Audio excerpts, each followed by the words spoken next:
On a déjà une expérience, on l'a vu dans le reportage, dans ce domaine. Oui, effectivement, Sonalgas est un leader et avec déjà dans les années 80 avec les villages solaires, donc Sonalgas elle a acquis une grande expérience dans le domaine des ENR. D'ailleurs, Sonalgas a déjà investi sur les ENR. Aujourd'hui, on compte plus de 24 centrales, donc avec 366 mégawatts en photovoltaïque et une centrale pilote au niveau d'Adrar, en parlant du sud. Donc la seule centrale éolienne en Algérie, elle est au niveau du sud. Donc pour un petit peu montrer aussi l'importance qu'on donne à ces régions au niveau de Sonalgas. Aujourd'hui, la production depuis la mise en service de ces centrales en 2014, elle a dépassé les 3200 gigawattheures. Donc, et on continue à travailler. Donc, on a des projets de 50 mégawatts en hybridation pour pouvoir réduire la consommation du gasoil au niveau du Grand Sud, parce que la plus grande proportion de production au niveau du Grand Sud, c'est avec du gasoil. Donc, pour réduire un petit peu la facture d'importation, puisqu'aujourd'hui, l'Algérie n'apporte plus de gasoil, il y a un petit peu pour qu'on puisse participer à cet effort national de réduction de la facture d'importation. Donc on a lancé plusieurs projets, des projets de 50 MW au niveau des Grands Sud. Donc il y a 2 centrales qui ont été mises en service en juillet 2021. Les autres, c'est avant la fin de l'année qui vont rentrer. Donc tout ça, c'est un petit peu pour les ENR. Aujourd'hui, il y a un département ministériel qui est chargé du programme national des 15 000 mégawatts. Sonalgas participe aussi sur ce programme, puisque nous sommes actionnaires à 50% avec notre partenaire Sonatrach dans la société Shems, à laquelle le ministère de la Transition énergétique et des énergies renouvelables a confié la maîtrise d'œuvre et aussi le développement de ce programme. Bien sûr, Sonalgas, c'est l'acheteur unique à travers Sonalgas Distribution. Donc, on s'y met d'accord pour que c'est l'acheteur unique qui va acheter cette énergie dans le cadre de l'appel investisseur qui a été lancé par le ministère de la Transition énergétique pour 1000 MW.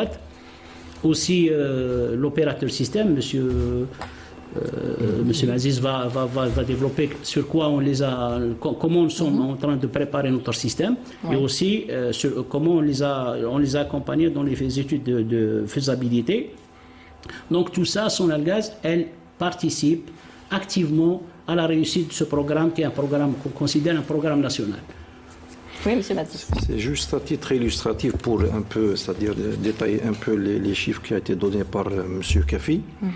Si je prends l'exemple du réseau interconnecté Adrar, Ain Salah et Timimoun, nous avons 7 centrales de production en photovoltaïque et une centrale pilote éolienne. Alors, je vais vous donner quelques chiffres illustratifs pour que le citoyen comprenne exactement le niveau d'intégration. On est arrivé c'est-à-dire en moyenne journalière, à 14% de couverture de la demande journalière de ce système par du photovoltaïque.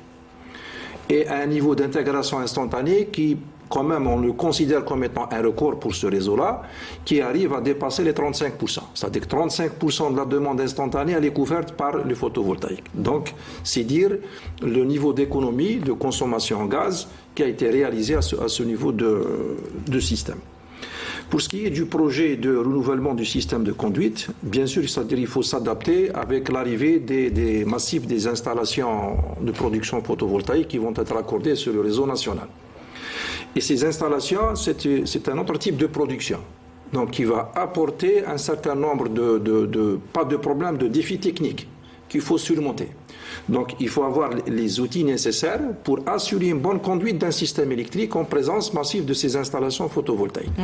Entre autres, c'est-à-dire, je dis, le problème de l'intermittence et de l'incertitude au niveau des prévisions de production. Donc, l'opérateur système, à travers le projet de renouvellement du système de conduite, il s'est préparé pour être au rendez-vous, pour acquérir ce niveau de puissance qui va être accordé au niveau du système électrique en choisissant un système de conduite doté d'outils performants qui permettent la conduite d'un système d'une façon très rassurée quant à l'intégration de ces niveaux de puissance de production photovoltaïque.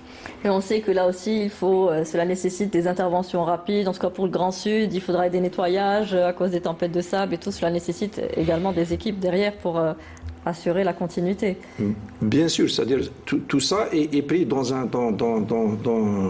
processus de prévision, de disponibilité de moyens de production qu'il faut surmonter. Donc, il faut se préparer en termes de prévision de production, il faut se préparer aussi en termes de disponibilité des moyens de production pour essayer de couvrir le gap. Donc on a toujours recours à la production thermique classique qui est toujours accordée sur le réseau, bien sûr.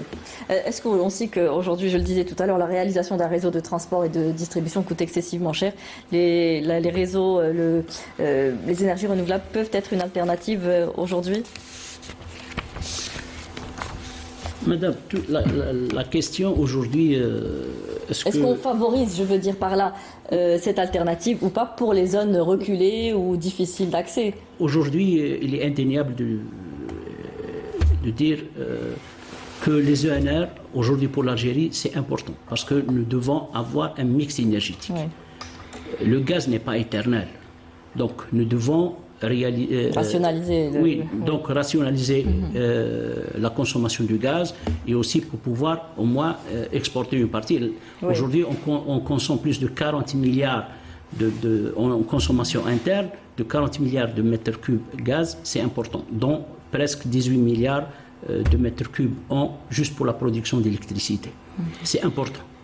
Nous avons fait des efforts au niveau de son gaz où nous sommes de passer à une production conventionnelle en cycle combiné. Donc nous sommes en train de réduire la consommation de gaz à travers ça. Mais les ENR aujourd'hui, c'est important. Les ENR, c'est important, au moins pour cette partie-là.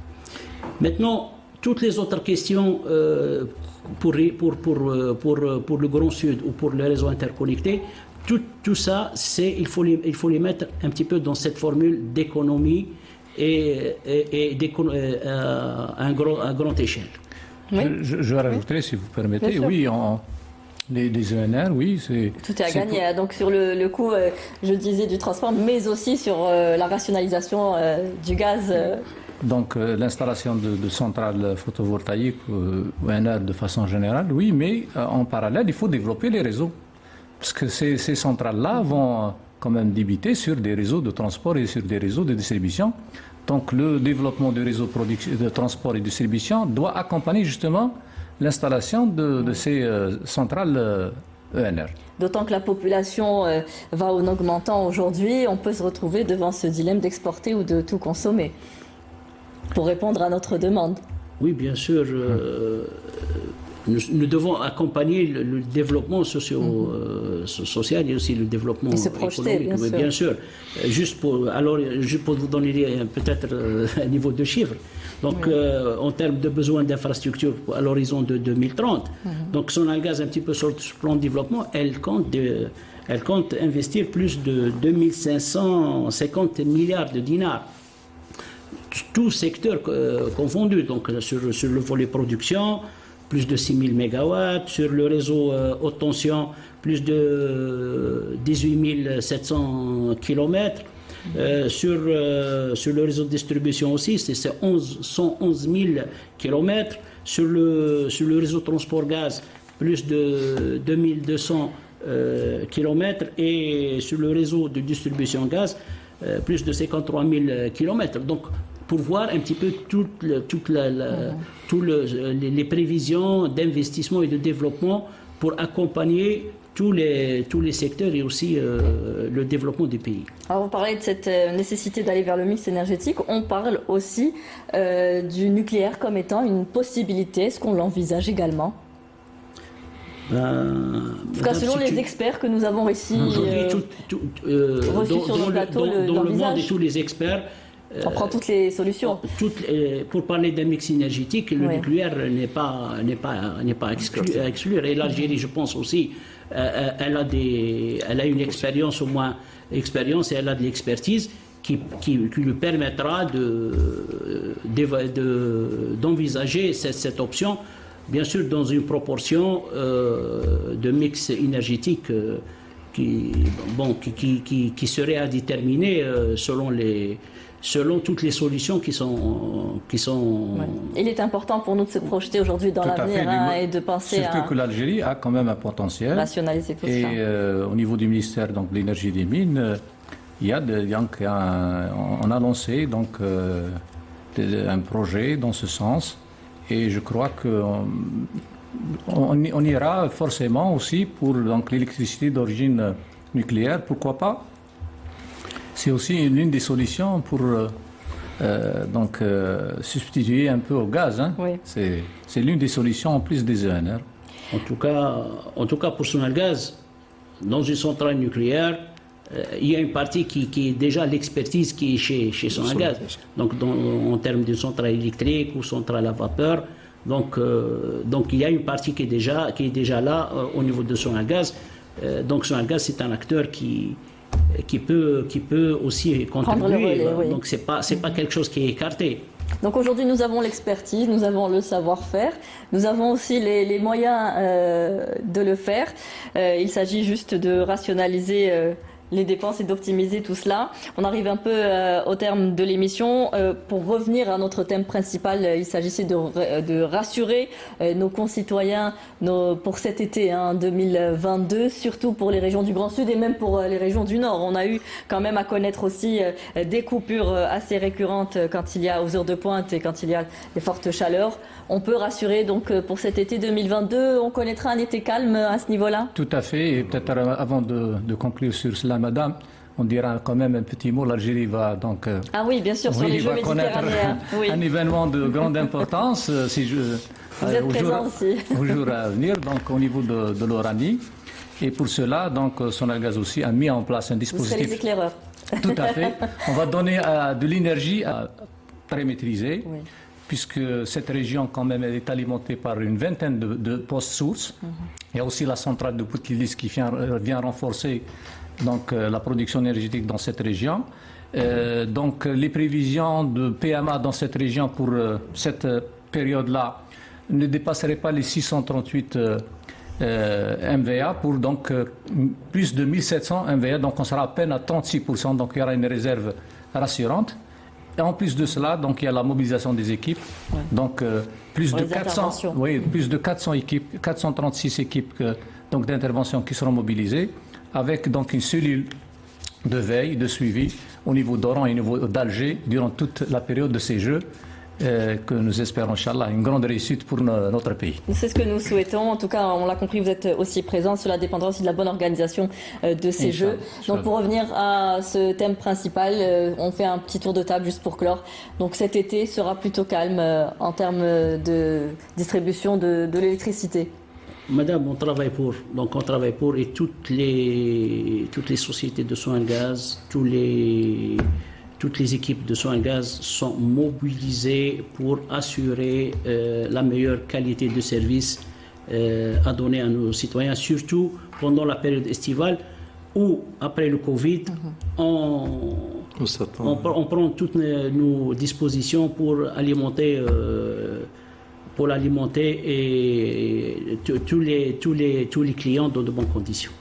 Oui, monsieur Madis, pour finir, je sais que avec vous, c'est un peu l'aspect technique et les chiffres. Pas de problème, madame. D'après les prévisions et les chiffres qu'on a préparés pour l'été, donc je vous rassure qu'en termes de couverture, les capacités de production sont là. Il y a même des marges de production qui sont dégagées au cas où il y aurait peut-être des incertitudes sur l'augmentation de la consommation. Oui. Donc on s'attend à un été calme. Donc la couverture de la demande sera assurée.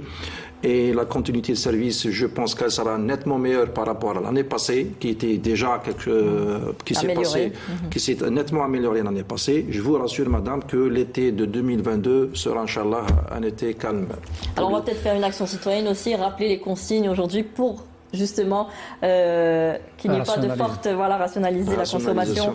Bien sûr. En tous les cas, madame, vous avez utilisé le mot calme, donc ça sera, Inch'Allah, le cas. Donc, ça sera un passage été calme.